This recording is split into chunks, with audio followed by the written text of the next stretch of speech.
కరీంనగర్ ఉమ్మడి జిల్లా వ్యాప్తంగా కరీంనగర్ రామగుండం కార్పొరేషన్తో పాటు జగిత్యాల, రాయికల్, కోరుట్ల, మెట్పల్లి, ధర్మపురి మున్సిపాలిటీలు, అలాగే రాజన్న సిరిసిల్ల జిల్లాలో సిరిసిల్ల, వేములవాడ.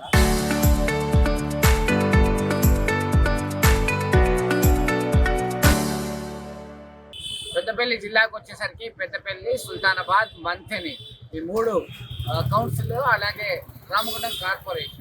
ఇంకా కరీంనగర్ కార్పొరేషన్తో పాటు చొప్పదండి, హుజరాబాద్, జమ్మికుంట ఇది కౌన్సిల్కి సంబంధించిన ఎన్నికల నామినేషన్ ప్రక్రియ ముగిసింది. దీనిలో భాగంగా ఉమ్మడి జిల్లా వ్యాప్తంగా ప్రధానంగా 8,000కు పైగా పోటాపోటీ నామినేషన్లు దాఖలయ్యాయి. నామినేషన్లలో ఉండేదెవరు, పోయేదెవరు అనేది చర్చ జరుగుతుంది.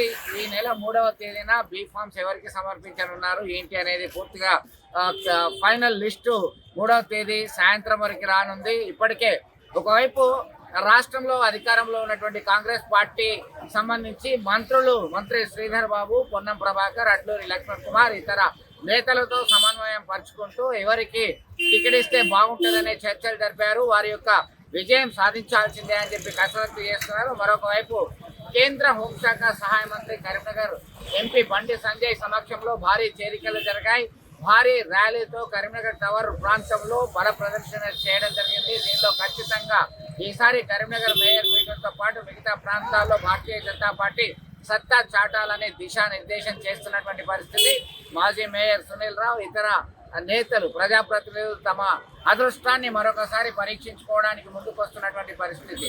మరొక వైపు ప్రధానంగా రామగుండం కార్పొరేషన్కి వచ్చేసరికి అధికార పార్టీకి చెందిన ఎమ్మెల్యే ఉన్నారు మక్కాన్ సింగ్ రాజ్ ఠాకూర్, అలాగే ప్రతిపక్ష పార్టీ నేత మాజీ ఎమ్మెల్యే కోరకంటి చందర్ ఇతర నేతలతో సమన్వయం చేసుకుంటూ ఎవరి పార్టీకి సంబంధించిన వారు విజయం సాధించడానికి ముందుకెళ్తున్నటువంటి పరిస్థితి. ఇంకా ముఖ్యంగా ఈ దఫా కరీంనగర్ కార్పొరేషన్తో పాటు జగిత్యాల, కోరుట్ల ప్రాంతాల్లో ఎంఐఎం పార్టీకి సంబంధించినటువంటి నేతలు సైతం మున్సిపల్ కౌన్సిలర్గా కార్పొరేటర్గా బరిలో దిగడానికి రంగం సిద్ధం చేసుకున్నారు.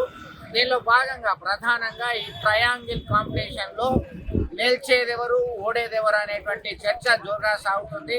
ఓటరన్నను ప్రసన్నం చేసుకోవడానికి ఇప్పటికే వారు ఇంటింటి ప్రచారం మొదలుపెట్టారు. మొత్తం మీద భారీ బలగాలతో బహిరంగ సమావేశాలకు తలపించే విధంగా ర్యాలీలతో వచ్చి తమ నామినేషన్లు దాఖలు చేశారు. మొత్తం మీద కరీంనగర్ ఉమ్మడి జిల్లా వ్యాప్తంగా మున్సిపల్ ఎన్నికలకు సంబంధించిన కోలాహలం మొదలైంది. మొన్న నుంచి పక్షం రోజుల నుంచి ఇది కొనసాగుతుంది.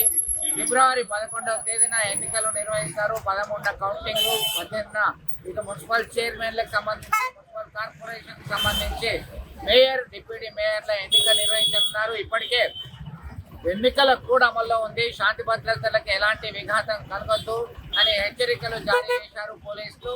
మోడల్ కోడ్ ఆఫ్ కండక్ట్ అనేది అమలవుతుంది. దీనిలో భాగంగానే ఎన్నికలు ప్రశాంతమైన వాతావరణంలో నిర్వహించడానికి అన్ని ఏర్పాట్లు చేసినట్టు ఎన్నికల అధికారులు సైతం చెప్తున్నటువంటి పరిస్థితి. మొత్తం మీద ఈ స్థానిక సంస్థల పోరులు, పట్టణ ప్రాంతాలకు సంబంధించి, నగర ప్రాంతాలకు సంబంధించిన ఓటర్ అన్న ఎవరికి పట్టం కడతాడు అనే చర్చ జోరుగా సాగుతుంది. Let's wait and see. Video journalist Sumanth కలిసి Chandrashekar, RTV, Karimnagar.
Local to global news at your fingertips. మీ చేతిలో ఒక ఆయుధం. Download raw TV app. Media legend Ravi Prakash is back.